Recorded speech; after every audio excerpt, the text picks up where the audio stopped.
खामानि मावनाय हुदाया गोदो गोदायनिफ्रायनो बर'नि मोनसे एंगारहायै बाहागो। नंगौ, बे समाव जों बयबो नुनो मोनगासिनो आबादारिफोरा आबाद फोथाराव माइ हानाय आरो मारा होनायाव मुखुब जानाय। नाथाय बे खेबाव आबादारि आरो राजखान्थिगिरिया नङा, गमामायैनो आबाद फोथाराव माइ हानायाव नांथाबदों गंसे फरायसालिनि गोबां हौवा हिन्जाव फरायसाफोर। बिसोर माइ हानाय फरायसाफोरानो जादों प्रिन्सिपाल कृष्ण गपाल बसुमतारीनि सामलायनाय क'क्राझार इउएन एकाडेमिनि।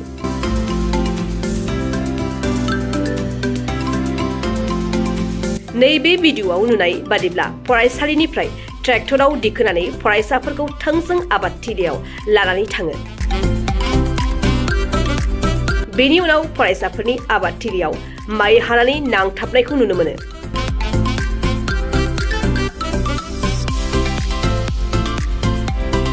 फारसेथिं फरायसाफोरखौ खामानि मावहोनाय हुदा खालामनायनि नोजोरजों माइ हाहोनाय समाव एकाडेमि प्रिन्सिपाल कृष्ण गपाल बसुमतारीयाबो लोगोआव दंफायोमोन।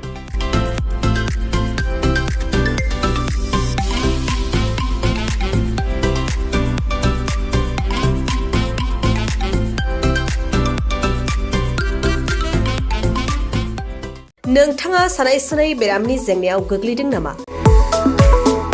जुदि नोंथाङा सानाय सुनाय दंब्ला जिंगासिनांगौ गैया। चिरां जिल्लानि बेंटल गेट साफागुरियाव दायो एसआइ निउर' थेरापि सेन्टार दंसै। बे थेरापि सेन्टाराव नोंथाङा गोरलैयैनो देहानि सानाय सुनायखौ फाहामथाय लानो हागोन। बे आथिं सानायानो जाग्रोदों, ओमफ्राय जानाया एसे सिगांनिफ्रायनो जाखादों, ओमफ्राय बिदिनो गुबुन गुबुन मुलि जाबाबायदों, ओमफ्राय हामाखै। दिनैनि ट्रिटमेन्टआ आङो एसे मोजां मोनसिनबाय। जेरै सिं सानाय, आफादावरि सानाय, मोदोम जरा सानाय, आइजोफोरनि जेंना, खर' सानाय बायदि बेरामखौ फाहामनाय जायो। लोगोसेयैनो बे सेन्टाराव थानानै फाहामथाय लानो हानायनिबो सुबिदा खालामदों। नोंथांमोनहा एसआइ निउर' थेरापि सेन्टाराव फाहामथाय लानो गोसो दंब्ला नैबे मबाइल नम्बर 7620160459 नङाब्ला 9476977956 आव थोंजों सुलाद लानो हागोन।